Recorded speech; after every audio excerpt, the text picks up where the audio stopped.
chance to make it 28-3. Arthur Blank loving it. Up by 25. Toss to White. He's in! What a comeback!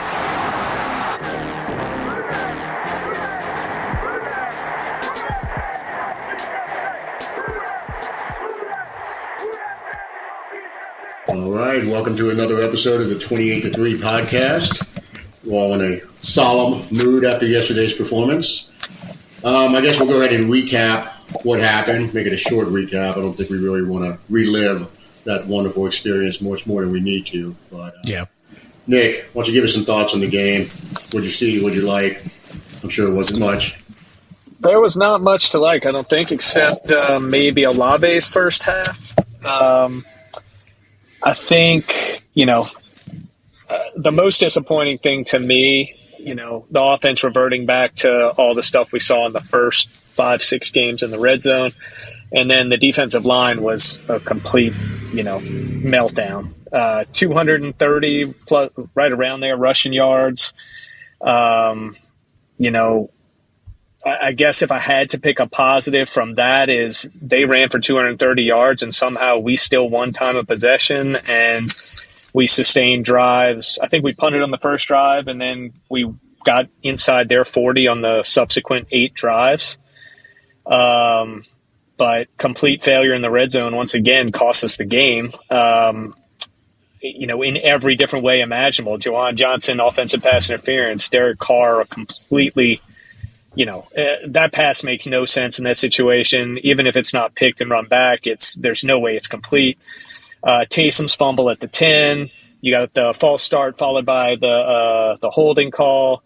Pretty much any way you could stop a drive, we did it once we got inside around their 30.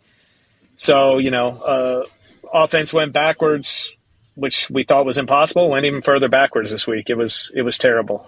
Moved the ball between the 20s with ease and then complete meltdown once we got in scoring position once again. Yeah, it was bad. It was bad to watch. The mistakes were just backbreaking. Like the Taysom Hill fumble, I felt like we were rolling in for the score at that point. And honestly, I felt like we were going to win the game at that point. The second that fumble happened, from then on, we were just inept in every phase of the game.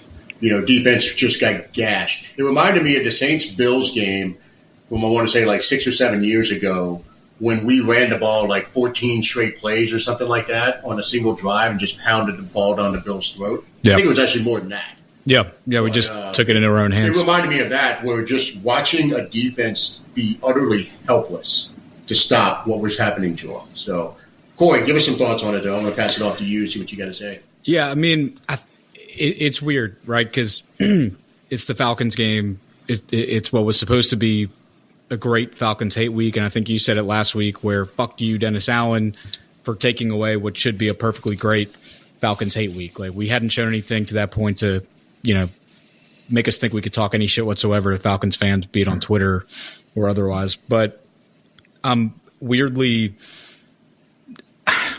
it's a different mood from the Vikings game, right? Because I feel like the Vikings game was one where, there were maybe more – like we got our asses kicked and then we tried to make a comeback of it.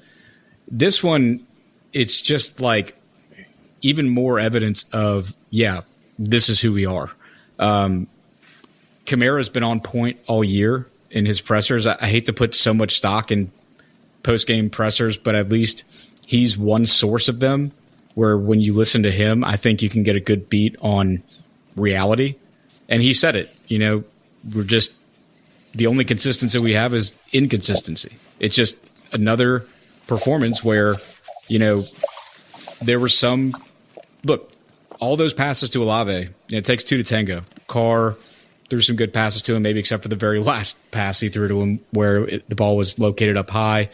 The high pass isn't solely responsible for the concussion, of course, but obviously you want to see it maybe put further downfield or something like that. But then with all those good positive plays, you had just the complete inconsistent bullshit. Like we said, the penalties inside the red zone. And, Dennis Allen in his press conference today was like, I think someone said, I think Captain Terrell said, do you think the bye week was productive? Do you think are you concerned that maybe you didn't come off the bye week showing any progression, improvement? And he said, no, I think the bye week was good.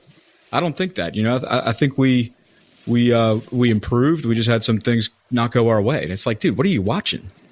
The lack of red zone performance. He tried to blame it all on penalties, and it's hard when you get backed up to to the 25-yard line. The red zone. It's like penalties are part of red zone execution.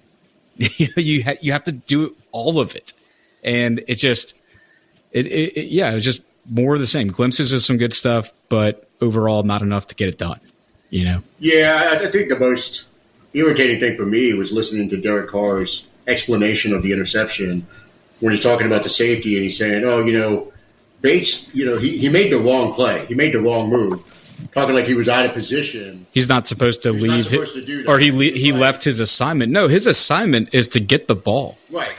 Basically, Bates baited him, and Carr's looking at it and saying, well, no, he did what he wasn't supposed to do, and, I guess it was a good play by him, but, he did what he wasn't supposed to do. It's like, asshole, you threw a bad pass. Yeah, it was wrong. Own up to it and say, that was a bad pass. It was wrong on so many levels. I mean, Bates came off of his spot. He didn't come off of his assignment. I mean, he started the play, sure, in the middle of the field, but because Carr just telegraphed where he was going, Bates actually performed his assignment by coming up saying, oh, I can see where the QB is going with this. I'm going to creep up. And then if you're Carr, it's like, hey, maybe you should not throw it to a place that's closer to a defender than your own guy. It was an interesting thing, just hearing his explanation of it, and DA, as you touched on, talking about the penalties and blaming penalties more than anything else, and it's just own up to it. It was a bad performance. We had fumbles and interceptions at the worst time. It happens, but own up to it. Just say, look, it was a bad pass. Or Taysom, he had a bad fumble. It happens. It's part of the game. But this whole trying to pass the buck off, to penalties and all this other stuff. I mean, that's loser stuff. About what Carr said, he's not completely wrong. They were in single high, and he was on basically our left side of the formation. But I mean, he is completely wrong. Let me just say, no, that's not from a positional standpoint.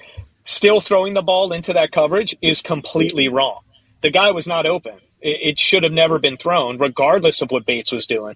It's a single high look, yes. So you think that route is open. Okay, from a pre-snap diagnosis, yes, but it still doesn't matter. It was a terrible throw because the receiver was blanketed. Shaheed had no chance of catching that ball, and it was behind him by probably 2 yards. So regardless of whether Bates – and look, both Bates plays were incredible plays. Make no mistake about it. The punch fumble was a great play on Taysom, and this was a great pick six.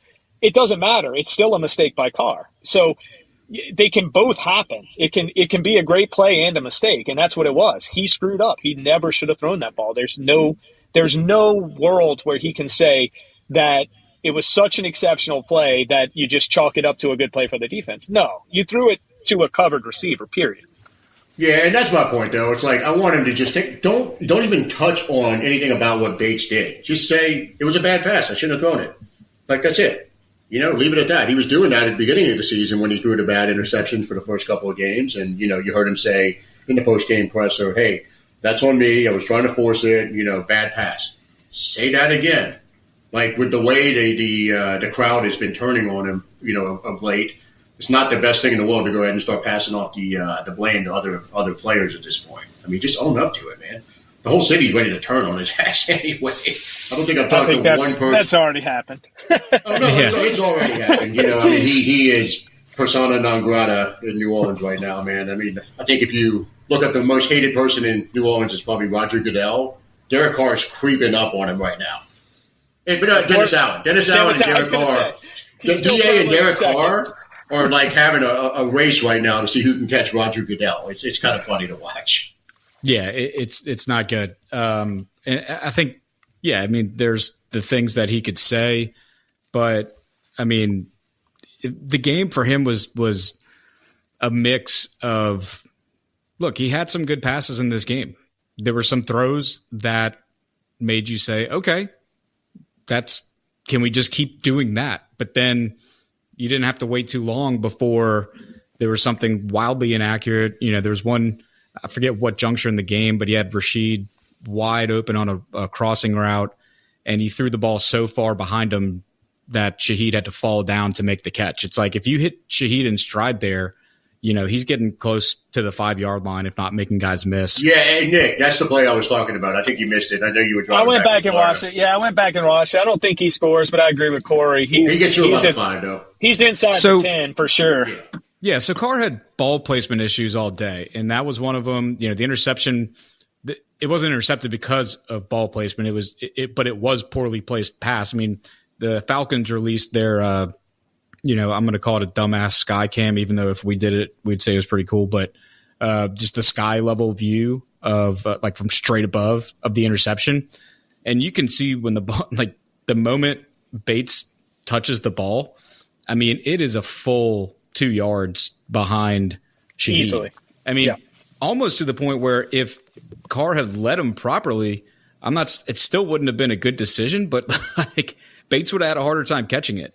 I mean, which is kind of backwards and crazy in and of itself. And, and so it just, I mean, again, it was just too up and down across the board. There was just no consistency from the offense. I mean, I'm not even getting into the defense yet. I mean, they just got let's move on to the defense. Completely owned. We're beating a dead horse with Carr at this point. Let's talk about the defense a little bit because I know Nick touched on it already. The defensive line has been an issue all season long.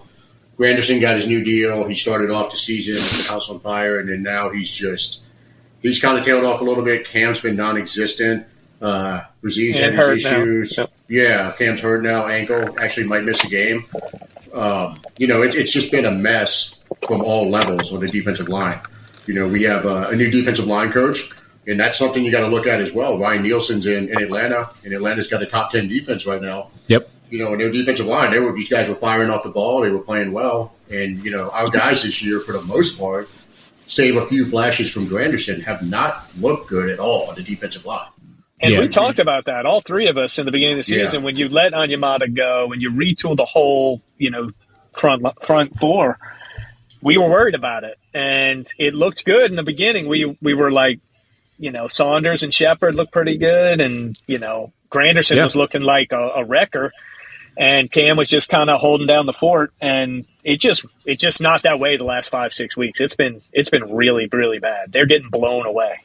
Yeah, it completely fell off. And look, and I don't think we were wrong before the season started to take a look at the guys we lost on D-line between Street and Onyemata, and then replacing those guys with Shepard and Saunders. I don't think we were wrong to say, okay, Shepard and Saunders are actually young. Tuttle. Tuttle's the main one I'm thinking of. Yeah. So Shepard and Saunders are actually younger, okay, than the guys we lost. And if you look at their slightly, around 30 already. But still slightly. But that combined with the stats they were bringing in, from an objective standpoint before the year, it looked like, we lost 2 key pieces, but the guys we're adding, they actually seemed like they could be pretty good. And then, like you said, Nick, in the beginning of the year, they looked to be filling that void pretty well. For me, everything is complementary in football in general, yes, but especially on defense when, your defensive line's ability to hold off blocks complements whether the linebackers have room to run to make their tackles and, whether the DBs hold up in coverage allows your pass rush to get home, and so I think what we're seeing now is kind of what we've alluded to a few episodes ago, is that maybe not those 2 guys individually, but the defense as a whole, mostly the front 7, has some age issues and inability to chase down the faster modern skill players like a Ritter, like Bijan. They just can't keep up. And that is paired with the fact that as the season has gone on, it's not a coincidence that later in the season, they're losing steps, progressively losing steps as the season gets older. Well, to expand on your point, though, it's like the Saints have always preferred bigger defensive ends like Cam. Cam coming out was about 6'4", about 280, 285. That's the style of defensive end the Saints have always preferred. They go and get a Davenport who fits that same profile. Peyton Turner fits that same profile. They never like the smaller, explosive edge rushers like a Von Miller or someone like that. They just don't go for that. So you're already starting off with guys who, from a speed aspect, are a little slower than the norm. As they get older, it's just going to get worse and worse. Look at Passanio. He's another one. He's a giant, and he can play the run equally as well as the pass, but you're not getting any real pass rush juice out of any of these guys. Cam, half the time, when I know Nick and I have gone back and forth about this over the years, like a lot of Cam sacks were coverage sacks. You rarely – it's rare to see him blow around the corner and just shove the offensive tackle to the side and make this explosive sack. And that's the MO of what the Saints look for at defensive end. Even the linebackers, you're never going to see us draft one of these smaller, like a Harold Perkins.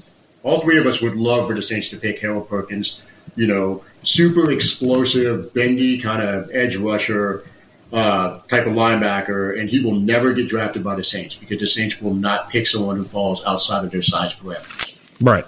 And that's the kind of players you need in today's NFL to track down someone like a Bijan Robinson or even a Desmond Ridder, who, as I was talking about last week, does have some speed. And he broke a couple of runs on them. It's just back-breaking runs, man. And it's like when you're giving these runs up to Baker Mayfield in week 3, it's like it's been going on all season. Our issues with mobile quarterbacks has been so well documented, and it's embarrassing that we have not been able to fix this issue. Yeah, and it's kind of like what we said with the O-line in the beginning of the year. I think the personnel shift is what ultimately gave us a fighting chance of having decent pass protection. We still haven't figured out the true the best in the run blocking situation. But I mean, it's hard to see us fixing this without Can you say, oh, the players are just going to buck up and play better? I don't know. I don't know how you can say that after the last few weeks we've seen in the poorest run defense. And so it's concerning, and to me, it's just, we always say we know what our front office is going to do at the end of the year. And I don't think we're wrong for saying that we would expect Mickey to, keep DA if it's a division championship, or maybe give him another year depending on how you finish. But you have to look at this from an organizational standpoint and just say, it's not working. And so my point is the defensive decline, this recent failure to stop any kind of a run. And sure, the Falcons have a good rush offense, but 200 plus against the best is still unacceptable. And so it's like even more of an indictment of DA when it was the offensive issues and the defense was performing well, still at a top 10 level. If you were a DA defender and said, okay, but DA is still a defensive minded head coach and the defense is still playing pretty damn well, it kind of makes sense. But now that argument makes zero sense. Like, he isn't even taking care of his side of the ball now, and it's a problem. And organizationally, it all has to be looked at. Let's throw it over to Nick. I want to hear his thoughts on this.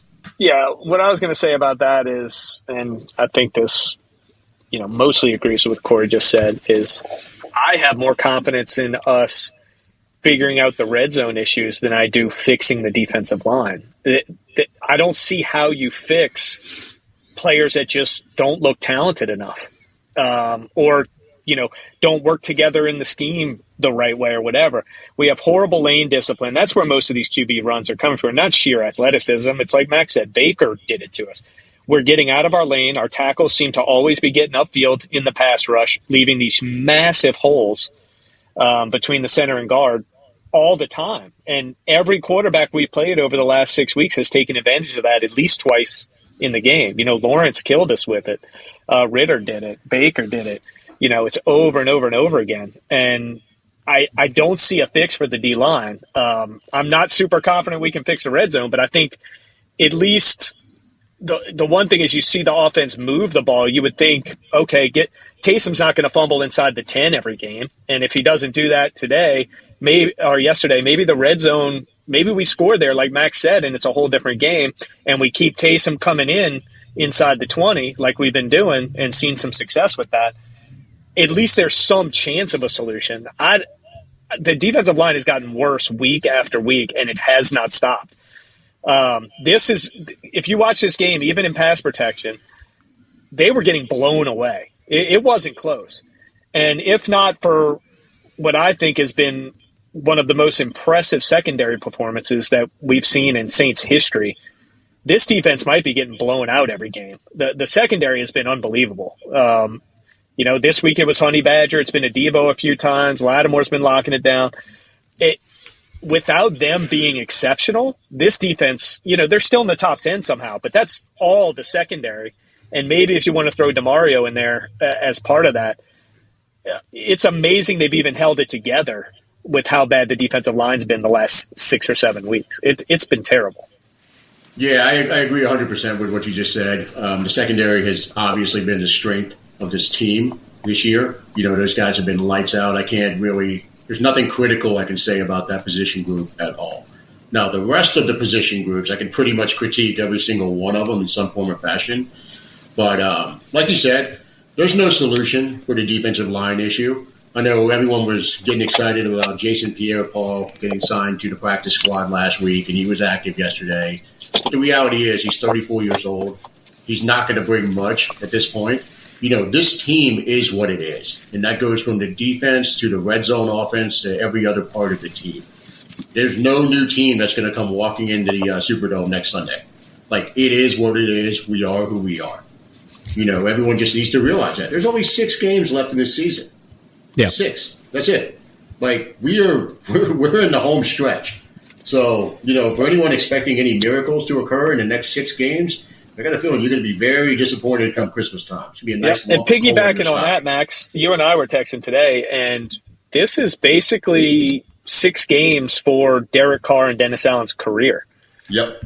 In my opinion, this 6 games says what their future is. If Carr's not getting another contract anywhere else if he can't win in this situation. And we all know, well, we would hope that if DA doesn't minimum deliver the division this year, that he would be gone. He may not be because we know how Loomis operates, but there's no head coaching job coming ever again in his life if he fails in this 6 games. So, if there's anything to these 2 guys, it's 6 games for the rest of your career.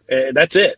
I really feel it's that big of a 6 games for both of those guys. So, there's no more motivation than that. I mean, their careers essentially, Carr, becomes one of these journeyman starters while they draft a rookie for 3 or 4 more years, and that's it. He becomes Ryan Fitzpatrick effectively. Right. DA becomes a coordinator for the rest of his career. That's it. So if they want to keep competing at the highest level, they have 6 games, and that's it. Yeah, I mean, for me, looking at the outcome of the game and the way it all went down, and looking ahead to next week, which we'll get into our predictions in a second, but we're not going to do. We're on recap. That'll be for our preview episode. My bad. I don't think any of us are going to predict a win. I'll say that. So you're going to more than likely could very likely be 2 games below 500. Looking at a Panthers home game with the interim head coach and the team possibly rallying behind them the way the Raiders did, but I think the Panthers have much lower quality. But my point is, you're at a point where you have to say as an organization, from top to bottom, asking yourself the very simple question of, what are we trying to do? At this point, we know who we are. So we got to stop this whole we know we're better than this. We know we just haven't put it all together type of thing. It's like, no, that is not the case. You have to decide, what are we trying? Are we trying to win the division? If you are, then you have to do something different, because what you're doing now has clearly not worked. And they are trying to win a division, but they are not going to do anything different, which I know is the definition of insanity. Yeah, but that is how this team operates. This team is looking at it from a perspective of, now we're a game out of first place, and they feel like everything is still there in front of them, so they're not going to change anything. And look, we all think it's the wrong move, but it is what it is. It's what the Saints are going to do. They're not going to change. I don't necessarily think it's a wrong move to try and win the division. I agree it's the wrong move to No. I'm not saying it's the wrong move to try to win. I think it's the wrong move to just do the same things we've been doing for the past, 11 games and expect it to be different. Yeah. And Corey's question, I think, is exactly right, but I think it's for the offseason. I think they've committed to try to win the division this year. And what Corey's saying is dead on the money. What are we going to do when this doesn't work? And that's are we completely rebooting? I think that's the actual question as soon as the season's over. I think they've committed to try and winning it this year. And when they don't, because it's not looking good, it has to be a massive overhaul because the players aren't getting younger, the ones we're talking about that have been difference makers for us for years and years, which is why we just kind of tried to revamp and go get Carr. It's the whole reason we did it. If it doesn't work this year and we can't win this division with this schedule and this division, it's over, guys. They're not getting younger, and it's time to reboot. At that point, you blow it up. But you know what? That's going to be, as you said, a discussion for the offseason, and we'll have lots of material to discuss. But I think why don't we go ahead and segue into the predictions from last week? I know we'll make this quick. I know Nick and I both predicted a loss, so we got that one there. Corey picked a win. He's a little more optimistic than we were. I also really wanted to do a 28-3 prediction. Yeah. And look, I get it. I respect it. But I had to go with the more realistic approach, and that's why I was not picking this team to win. But as far as offensive MVP predictions, I don't think any of us hit. I know I did hit with defensive MVP with Matthew, but I think that was the only hit. Yeah, I said Carr was going to have 283 yards passing, and he actually went over that, but he was far from any type of an MVP. It was just nothing. It was empty yards from him. Yeah. So yeah, I think clearly Olave was the MVP and Honey Badger were the MVP. I mean, there's no real debate there. The one thing I'll say about the game that we didn't cover is I really would have liked to seen Olave finish that game because they had nothing for him. He was wide open, and Carr was able to. Yeah. And as much as we've given him shit this year, we'll be the first to go ahead and applaud him. He was lights out yesterday in the first half. He was literally the only consistent player on offense doing anything while he was in the game. So it's a shame that he got hurt. Hopefully he can keep this momentum going because this is exactly what we expected out of him. So I think let's go ahead and wrap this one up. Awful loss. And we'll see what happens on the next one. But next episode will be the preview episode for the Lions game. So we'll catch you guys then. Who dat?